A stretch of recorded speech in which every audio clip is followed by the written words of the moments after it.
नमस्कार, मोर नाम अनन्या बेहेरा। आज बोऊ उपर एक कविता कहवाक जाऊँ।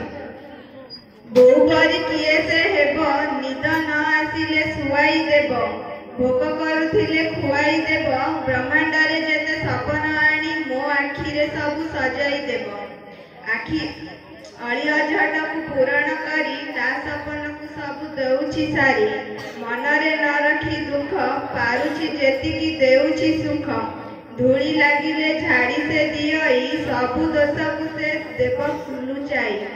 सबु सपन को पूरण करिछि न देई केबे बाधा, सबु सपन मो पूरण होइछि रही नाही केबे अधा।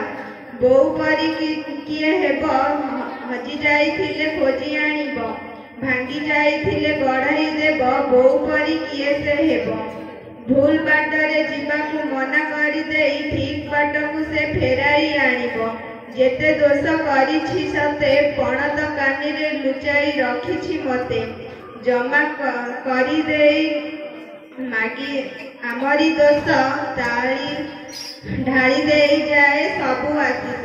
धन्यवाद।